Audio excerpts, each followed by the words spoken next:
Hey guys, so the first several months of your EOS journey, it's about really trying to gain a footing of all the EOS foundational tools at the leadership team level. Really trying to gain an understanding and an implementation of each of the foundational tools with just the leadership team. Really figuring out and answering those 8 questions on our VTO and gaining a really clear vision at the leadership team level. Establishing our accountability chart and clearly defining our teams and our roles that we need in order to succeed as an organization.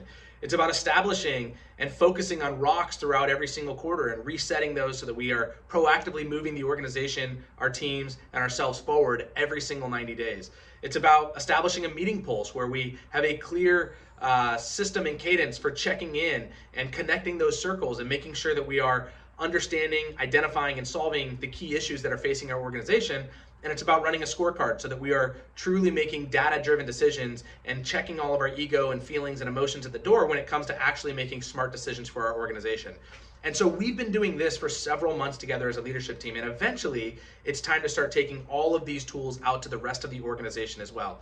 Now, each of these require a little bit of a different skill, but I want to focus today on rock setting because getting your team involved with rocks is one of the most crucial and important parts of getting everybody caught up on EOS. It helps them to not only find ways that they can proactively move themselves or the organization or their team forward, but it also gives them a sense of ownership and accountability to your team as well. And ultimately, that's what EOS is about. And so collectively, when we start having 10, 20, 30, 50, 150 employees who each have 1 to 3 rocks every single quarter that they're focusing on and contributing and completing, you can start to see the totality of how great we can be as an organization. So now it's time for you to work with your team. If you're the leader of your sales team, and we need to set team rocks and individual rocks at the sales team level, how do we do that? Okay, so you are going to call a meeting with your sales team and let them know that we are going to be setting rocks as an organization. It's important that they have a fundamental understanding of what rocks are. You can assign them the book Traction. Probably more relevant, you can assign them the book What the Heck is EOS, which is a book that will start to break down what EOS is from anybody below the leadership team level. And so it kind of talks about what you're doing as a leader, talks about what their role is going to be within a team, how they're going to start to contribute with rocks, and so giving them a foundation. Additionally, when you call this meeting, you'll want to give a little bit of context to what rocks are. Essentially, rocks are priorities or focuses that take place over a 90-day period that are going to give your organization, your team, or yourself the ability to proactively move the business forward as far as possible.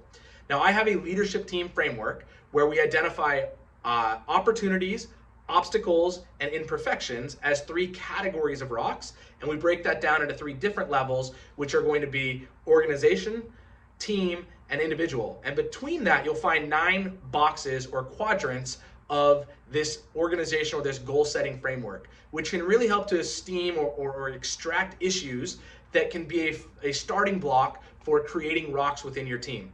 Now, the goal is at the end of your meeting, you are going to walk out with 3 to 7 team rocks, things that as a sales team, you guys will be focusing on over the next 90 days, similar to kind of your company rocks as a leadership team, and that each person on your team will have 1 to 3 individual rocks that they're responsible for, which again is going to proactively be moving either the company, the team, or themselves forward over the next 90 days. Now, a couple things to note. Number 1, you will not get the same level of rocks as at your team level that you're going to get at the leadership team level. So while finish 2 books on sales or marketing may seem quite insignificant at the leadership team level, those might actually be a good rock for team members of your sales team, right? So don't expect these to have as big of an impact to the individual, to the team, or to the company as you will find at the leadership team level.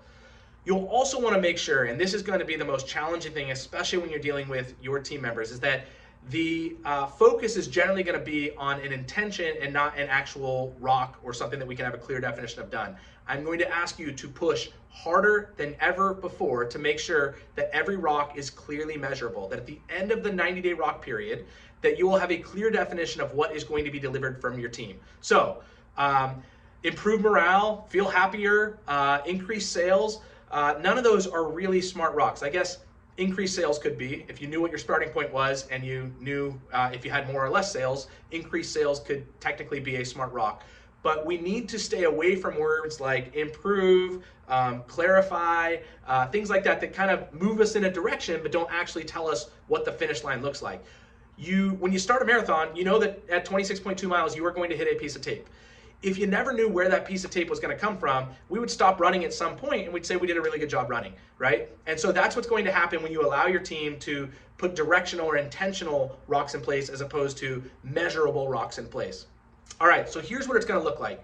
What I would encourage you to do is try and find context to rocks before your meeting and ask each one of your team members to spend 30 minutes, at least a day before the meeting, figuring out everything that they think is a potential obstacle, opportunity, or imperfection with the company, the team, or themselves, right? And so doing that brainstorm ahead of time is going to provide a lot of the content that's going to ultimately end up turning into priorities and rocks for the team. And so if they do a little bit of thought ahead of time, we're going to then come into the meeting and we're going to ask them to turn kind of what they put their quadrants into actual priorities. And so we're going to ask the simple question, what are the most important things that we need to do over the next 90 days to start to reach what our goals are as a team or as an organization? Now, if you've shared with them the organizational goals, if you've shared with them the organizational, the 3-year picture, the 1-year plan, the core target, if they have an understanding of all that, it becomes a much better spot.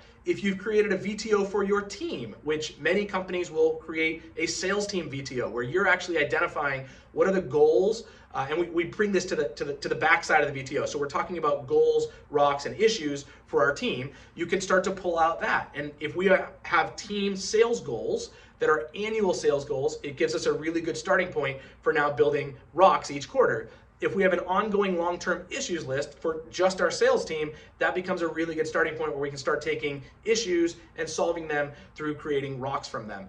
But even if you don't have those, again, you can start by having them put together the goal-setting framework and starting to extract anything for the company, the team, or themselves that may be an obstacle, an opportunity, or an imperfection.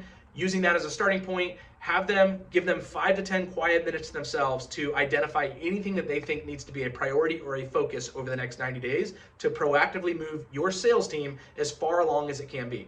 Once they've taken the time to jot all that stuff down, you guys are then going to go start to compile a list. And so one at a time, you'll start with the brave person. You'll ask them to read off everything that they wrote down on their list, not filtering at this point, just getting everything on the list, and you'll move left from there. So person 1 goes, list everything that they have. Person 2 goes, list everything that they have. Hopefully you end up with a list of 10 to 50 potential priorities for your team over those next 90 days.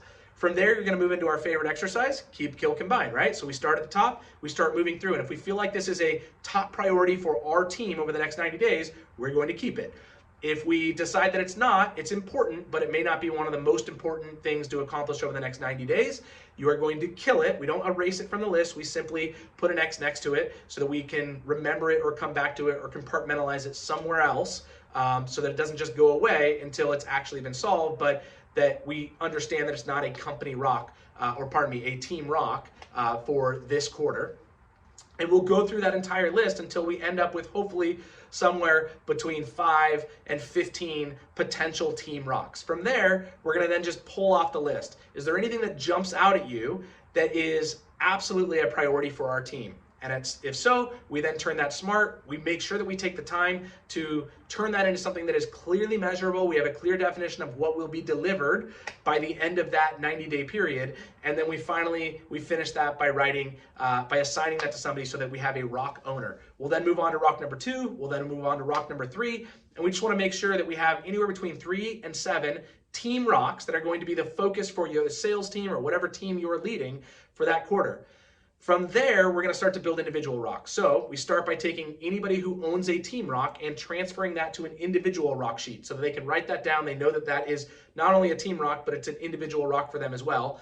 And then adding up to a total of 3 individual rocks for each member on your team. From there, we'll make sure that we make them smart. We'll make sure that we add them to a team rock sheet where we can see our team rocks and every individual rock, every member of our team's individual rocks as well. And as we start to run our level 10 meetings, when we get to the rock review, we're going to do exactly like we do in our leadership team meetings. We are going to read our team rocks. ask if they're on track or off track. We'll read our individual rocks, ask if they're on track or off track. Any rocks that are off track automatically get added to our team issues list. And remember, you're just running your sales team like a mini leadership team, right? You're doing the exact same processes. You're having level 10 meetings. You have your own scorecard. You now have your own rocks. You have your own team issues list, both short-term and long-term. And if you're great, you're also establishing team goals for the year as well. And those team goals are going to ultimately contribute to helping you reach your company goals as well. So hopefully that gives you kind of a head start on what you're going to be doing. Again, to recap this very simply, try and give a little bit of education ahead of time as to what the purpose of a rock is, which is just a 90-day focus or priority that's going to proactively move our business forward over the next 90 days.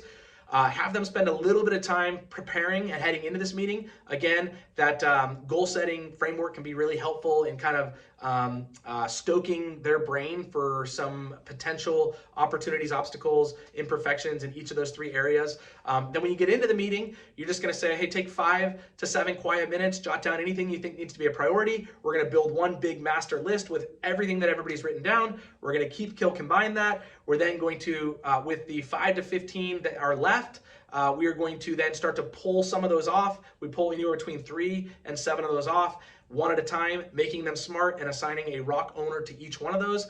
Once we've finished with our team rocks, we then start to build individual rocks. We start by transferring any team rocks to your individual rocks if you're the owner, and then building out up to 3 individual rocks for each person on your team. We'll share those together. We'll compile those when we're done into a single team rock sheet so that we can view all of the rocks that are being accomplished over the next 90 days in one place. And we make sure that we check in on those weekly with our level 10 to find out if we are on track or off track, just like we would with our leadership team. Hey, if you have any questions at all, I know this is a lot. I know that it's helpful or seems a lot easier when you're in the seat on that side of the table instead of this side of the table. It's not as challenging or difficult as it may sound. Hopefully this has kind of given you the confidence and the game plan to go out there and crush it with your team with rocks. Oh, and one other thing, the first time you do this is more about the idea of getting rocks in place than it is about setting the best rocks or accomplishing those rocks. You will get better as a team as you go, but don't expect them to be massive, significant rocks the first time you do this. Don't expect that there's going to be a high level of completion, but when you set them for the second and the third and the fourth time, we can start to up your expectations in terms of the importance and impact that they're going to have to your team, as well as the expected level of completion in terms of the accountability to actually completing those rocks, all right? Hey, thank you very much. If you have any questions, feel free to reach out to me. I'd be happy to guide you on this part of your journey.